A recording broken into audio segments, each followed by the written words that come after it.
El 18 de abril del 2012, a pocos meses de las elecciones presidenciales, un conferencista planteó ante su auditorio 4 modernizaciones estratégicas necesarias para México: la del sector laboral, la del educativo, la del energético y una reforma hacendaria integral.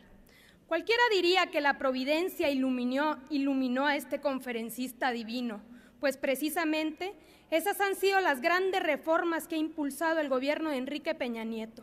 Pero en la política no existen las coincidencias, mucho menos cuando en ella interviene el señor Pedro Aspe Armella. La historia no comienza en 2012, sino hace más de 30 años, específicamente en 1978, cuando el desconocido Pedro Aspe y el anónimo Carlos Salinas de Gortari se conocieron en Estados Unidos mientras realizaban estudios de doctorado.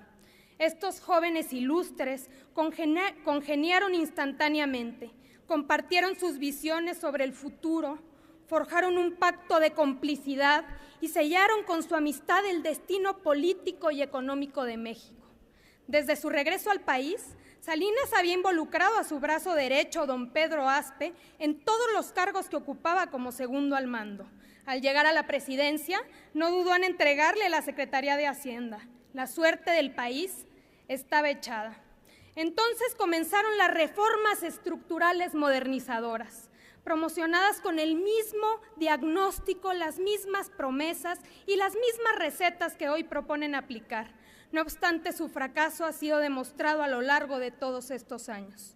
Las empresas estatales fueron rematadas a los amigos, el ejido desapareció, las fronteras se abrieron al comercio foráneo, lesionando el mercado interno y volviéndonos eternamente dependientes de la industria extranjera y los poderes fácticos.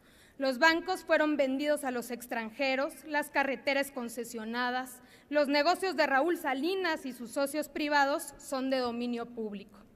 Usted para entonces estudiaba en el ITAM, donde su profesor de Economía, Pedro Aspe Armella, le ofreció trabajar en la Secretaría de Estado a su cargo.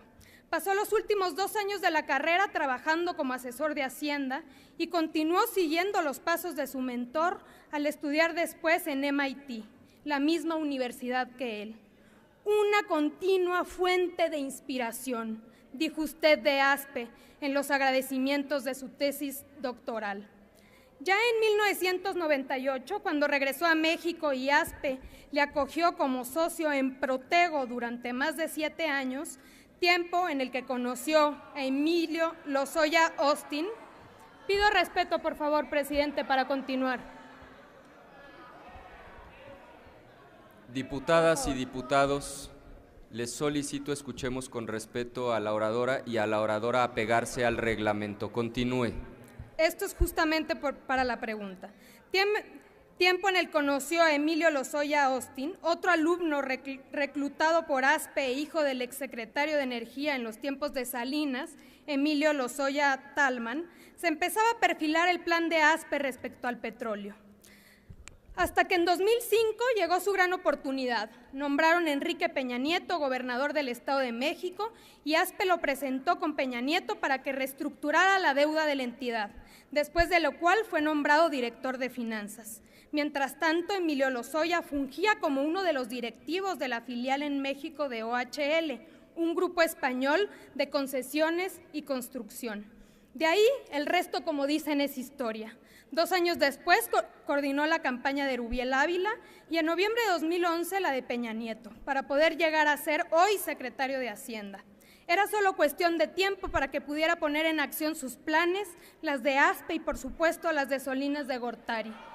Llegar a este momento y presentar a través de Enrique Peña Nieto la iniciativa de reforma energética. Permítame, Secretario por favor, Videgaray. diputada. Señoras y señores legisladores, se les solicita que escuchemos con respeto a la oradora. Continúe la oradora. Compañeros, no sé de qué se ofenden. Todos estos es tan solo una historia de datos duros. Secretario Videgaray, usted y sus socios planean aprobar esta reforma energética con una sola finalidad: hacer negocios. Imagínese que 1 mes y medio después de ser nombrado Lozoya Austin como director general de Pemex, tan solo 1 mes y medio después, Pemex adjudicó de manera directa, sin licitación, la primera fase del gasoducto Los Ramones, un proyecto de megainfraestructura gasífera con un costo de más de 2,000 millones de dólares. Ese megaproyecto se le adjudicó nada menos que a Sempra, ahora llamado Iénova, empresa dirigida en México por Carlos Ruiz Sacristán, compañero del propio Lozoya Austin en OHL. ¿Quiere saber a qué empresa asignó Pemex para llevar a cabo el armado financiero? A Protego, de Pedro Aspe. Ni un mes y medio llevaban Lozoya y usted en el cargo y ya habían realizado el primer gran negocio relacionado con el petróleo. Luego de este recuento de hechos, le pregunto, ¿puede usted negar que la reforma energética que propone beneficiará directamente a su grupo político, enriqueciéndolo a costa de las carencias de la gran mayoría de los mexicanos? Concluya, diputada Alcalde Luján. Muchísimas gracias.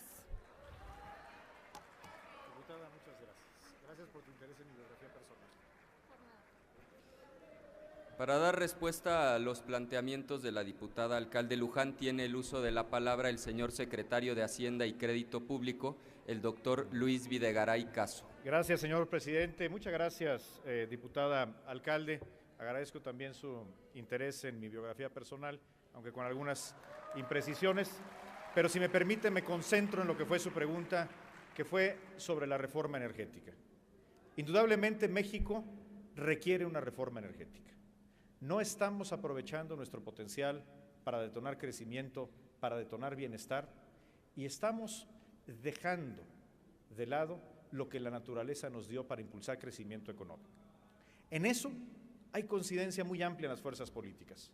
Hoy el Senado de la República tiene 3 propuestas de reforma energética. Todas ellas coinciden en un objetivo fundamental. Primero, que Pemex siga siendo una empresa de los mexicanos, pero que encontremos nuevas formas creativas para detonar el potencial en beneficio de México. Yo estoy seguro que el Senado de la República, como Cámara de Origen, está haciendo un trabajo responsable y a la altura de lo que necesita México. Y estoy seguro que cuando la reforma energética llegue a esta Cámara de Diputados, habrá hacer esta Cámara también un trabajo que nos permita seguir teniendo un Pemex 100% de los mexicanos, que el petróleo, las reservas, la renta petrolera sigan siendo de los mexicanos, pero que los explotemos con racionalidad, con transparencia y sobre todo en beneficio de los mexicanos de hoy y mañana. Muchas gracias.